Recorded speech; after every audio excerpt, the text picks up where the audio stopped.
Right, she performs all over LA. Please welcome to the stage, Sarah Dorfman. Hey, you guys. I just want to talk about stereotypes for a second. I get that I look like someone who works out. I just don't like wearing regular pants. That's why I'm dressed like this. I work in an office. So obviously, I'm clinically depressed.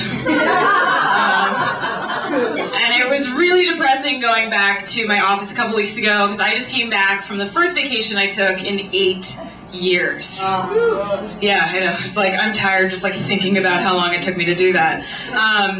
I went to Sweden for the first time, and what I love about traveling overseas, if you ever get the chance, is you actually realize like how small the world really is. So there was this one day where I'm sitting on a train in Stockholm, and this Australian guy sits next to me, and then a Swedish girl sits on his lap, and for about 5 minutes they don't say anything to each other. And then all of a sudden the Australian guy goes, you know, back in Australia, my mom is kind of famous. She's got a band, she's on the radio a bit. How do you think about that? And the Swedish girl looks at him and goes, oh, does that mean you're famous too? And he looks at her for a second and goes, yeah, guess I kind of am a bit famous. I'm like, I traveled 6,000 miles to hear a conversation I could have heard in Los Angeles. Next time I want to go to, pretend to go to Sweden, I will just buy a bag of Swedish fish and sit outside Earth Cafe in West Hollywood for a couple hours. Save myself so much money. Before I moved to Los Angeles, I used to live in Japan because I like attention.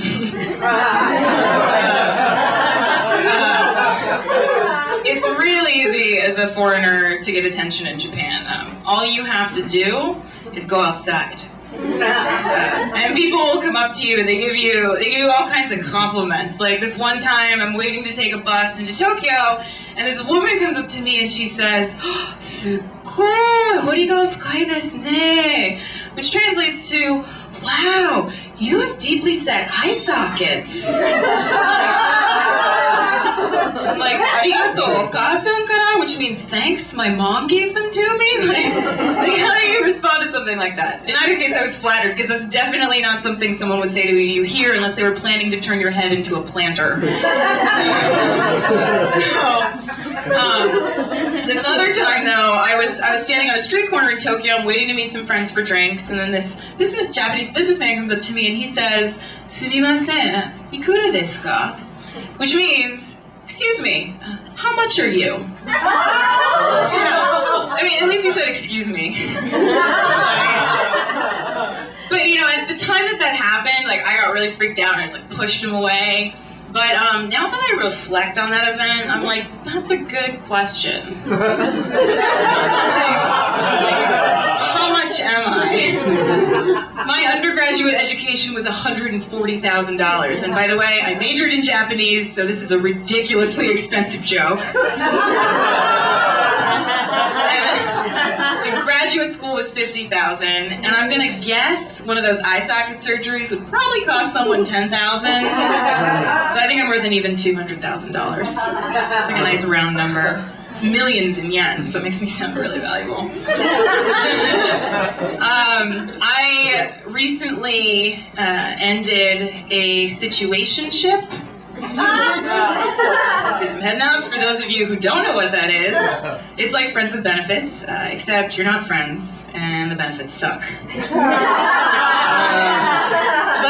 But it's okay though, because the guy that I was with would call me nicknames like honey bun, muffin, peanut. And I always wanted to say to him, like, yo, you know I'm recovering from an eating disorder, right? Like, literally, everything you call me is a trigger word. Like, especially peanut, because my favorite food to binge on is peanut butter on a brownie with Nutella. On another brownie. It's like a tasty game of Jenga. So good. And even like my family knows I have a really hard time being around peanut butter. So last time I went home to visit, my mom was trying to be real helpful and she's like, Sarah, don't worry. There's no jars of peanut butter in the house. Just tiny packets in the pantry. I'm like, don't tell me that. If I were a recovering like, you wouldn't be like, don't worry, there's no bottles of vodka in the house. Just tiny samples right here. Shove them in my face. But I've been working you got to overcome my binge eating, and you guys know we kind of live in this age now where everybody's all about self-improvement. And so a few years ago, I went from binge eating to bulimia. Just took it up a notch. And I gotta be honest, like generally when I get to this part of my set, like I wonder if I should keep talking about this topic. Not because it's a deep topic, but because I don't want you guys following me to the bathroom after my set. And for that reason, like, since I've been in recovery and I'm doing great, I still don't like eating out at restaurants with friends because they will follow me. So now I'm thinking, like, I need to go out to restaurants that have, like, maximum distractions so I can pee in peace. Like medieval times. Like, oh, look, there's a dragon, there's swords, there's a hot night, you guys. And then I can just run to the restroom. But in all seriousness, the problem with bulimia is that it works. And it gives you what you want. And then people you meet unintentionally become eneblers. So a couple years ago, people would come up to me and they'd be like, oh my God, girl, you look so thin. What are you doing? Killing myself. Through starvation and malnutrition. Oh, honey, it's working. Keep it up. So supportive here. Love it. But you know, my friends and family have actually been very supportive.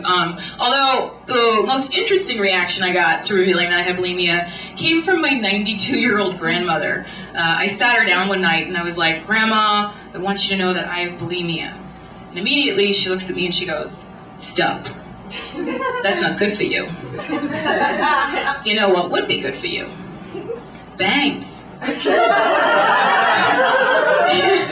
guys, my grandmother's response to my crippling addiction was a haircut. She's great. She's great. I've been trying to get back into online dating, like most comedians. But I find online dating to be exhausting because before you meet anyone, you have to be like Sherlock Holmes, you know? You gotta look for clues as to how damaged the person is you're about to meet. And a couple months ago, I learned a guy I was about to go out with had less than 200 Facebook friends. You guys are like, what? Done. Yes. If you have less than 200 Facebook friends, you are probably part of a militia. Just like live in your mom's basement. But I'm a good sport. I'm also over 30, so I can't afford to be picky. And so I went out with the guy, and on the date, he was telling me that he wanted to open an online store so that he could sell nunchucks. Which are nunchucks made of rubber chickens. Yes. One guy's like, I know what those are. I love it. And so, but I love it on the date. He's like, well, you know, my biggest problem with nunchucks is that rubber chickens individually are very expensive, and I don't think I can turn a profit. I'm like, yeah, that's the problem with it.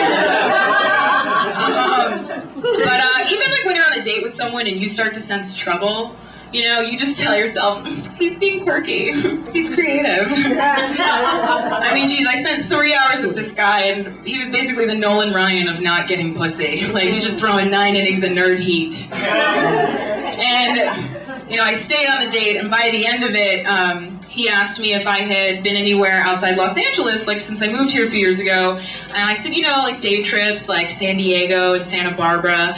And he looks at me and he goes, have you ever been to Dead Man's Cliff?